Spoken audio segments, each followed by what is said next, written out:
Everyone, welcome back to the channel. तो आज जो हम चैनल पे वीडियो करने वाले हैं बहुत ज़्यादा शॉर्ट सा वीडियो होने वाला है, तो जल्दी से चैनल को सब्सक्राइब करिए और अगर पुराना वीडियो नहीं देखा तो जल्दी से देख के आइए, और अगर बुक नहीं है तो भाई बुक ले लीजिए, जिससे कि आपको जो है वीडियो देखने में बहुत ज़्यादा आसानी हो और अच्छे से सब कुछ समझ में आए। तो जल्दी से अपने टॉपिक की तरफ बढ़ते हैं। पुराना वीडियो नहीं देखा है तो देख लीजिए, चैनल को सब्सक्राइब कर दीजिए। चलिए जल्दी जल्दी आगे बढ़ते हैं और इस वीडियो को जो है आज जल्दी से फिनिश करके चैप्टर को भी फिनिश कर देते हैं। Since plastics take several years to decompose it is not environment friendly. तो इससे हमें ये तो पता चल गया है कि जो यहाँ पे लिखा हुआ है, देखिए प्लास्टिक जो है बहुत ज़्यादा सेवरल ईयर्स लेते हैं डीकम्पोज होने में, डिग्रेड होने में। तो हमें इसे यूज़ नहीं करना चाहिए, तो हमें पता है, लेकिन आज भी लोग उसे यूज़ कर रहे हैं। प्लास्टिक बैन हो गई है। पेपर बैग को यूज़ करना है या फिर किसी भी बैग को यूज़ करना है, जब आप लेके जाते हो मार्केट जाओ, उसको लेके जाओ, प्लास्टिक बैग नहीं यूज़ करने हैं, ठीक है। It causes environment pollution. Beside the burning process in the synthetic material is quite slow and it does not get completely burnt easily. In the process, it releases lots of poisonous fumes into the atmosphere, causing air pollution. How can this problem be solved? ठीक है, तो इसमें बोला है कि बहुत ज़्यादा अगर बर्निंग प्रोसेस भी होता है सिंथेटिक मटेरियल का, तो वो बहुत ज़्यादा स्लो तो है, लेकिन वो अच्छे से बर्न भी नहीं होता है इन द प्रोसेस। इस प्रोसेस में बहुत ज़्यादा पॉइजनस गैसेस जो हैं वो रिलीज़ होती हैं। इसकी वजह से अगर हम प्लास्टिक को भी जलाते हैं तो फिर अगर जलाते हैं तो वो एयर पोल्यूशन कर रहा है, अगर नहीं जला रहे हैं तो वो सॉइल पोल्यूशन कर रहा है। मतलब अगर वो धरती पे है तो कोई ना कोई दिक्कत कर ही रहा है, तो उसको धरती पे लाना जो है वो हमें कम करना होगा, ठीक है। नहीं, हमको यूज़ ही नहीं करना है। अगर हम लोग मना करेंगे यूज़ करना, तभी वो जो है मार्केट में लोग पॉलीथीन बैग्स को जो है रखना बंद करेंगे, ठीक है।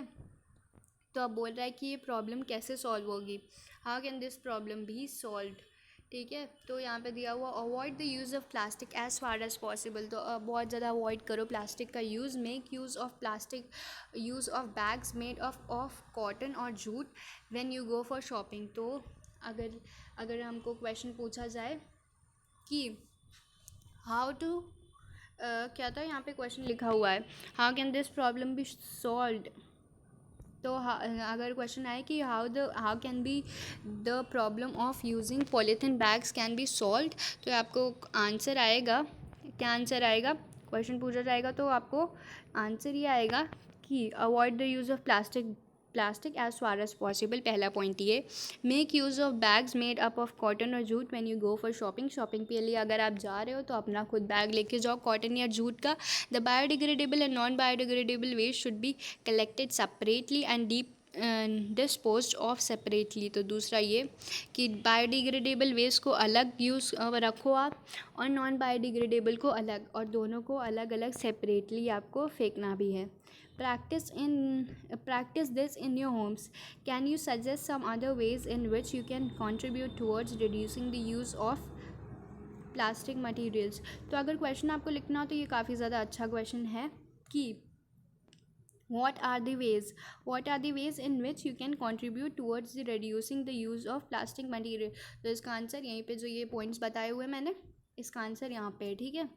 और आपसे ये भी पूछ रहा है कि आपको जो जो पॉइंट्स अभी आपने लिखेंगे इसको आप अपने घर पे अप्लाई भी करें, यूज़ भी करें। It is better to recycle plastic waste. Most of the thermoplastics can be recycle. तो जो थर्मोप्लास्टिक्स होते हैं, हमने बात कर ली है थर्मोप्लास्टिक्स की, तो थर्मोप्लास्टिक्स जो हैं वो अच्छे से रिसाइकल्ड हो सकते हैं। Make a list of item that can be recycled. However during recycling certain colouring agents are added. तो रिसाइकलिंग के लिए थोड़े थोड़े जो कलरिंग एजेंट होते हैं उनको डाला जाता है।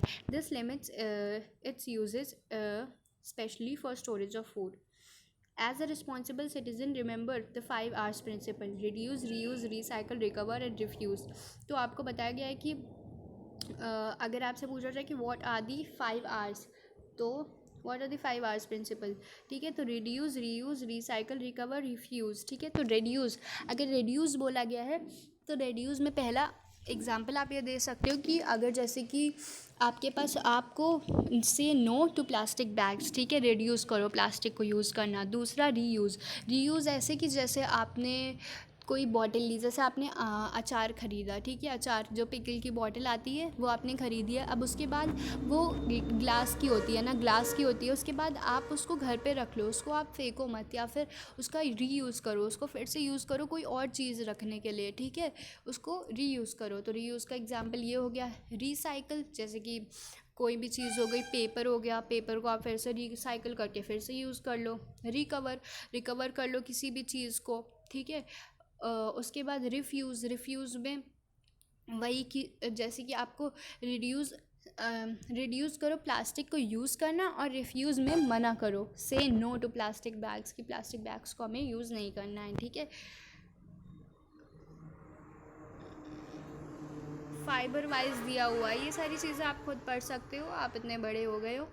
तो यहीं पे आपका चैप्टर ख़त्म होता है। काफ़ी ज़्यादा कुछ चलो अच्छा बता ही देते हैं। फाइबर वाइज में दिया हुआ है कि do not throw plastic bags, ये सारी कॉमन चीज़ें जो आपको काफ़ी अच्छे से पहले से पता होंगी, कि प्लास्टिक बैग्स को, कोई भी ऐसी भी चीज़ को जो है हमारी वाटर बॉडीज़ में नहीं फेंको, क्योंकि वो बहुत ज़्यादा पल्यूटेड हो जाएंगी और उसमें वो डिकम्पोज तो वैसे भी नहीं होंगी।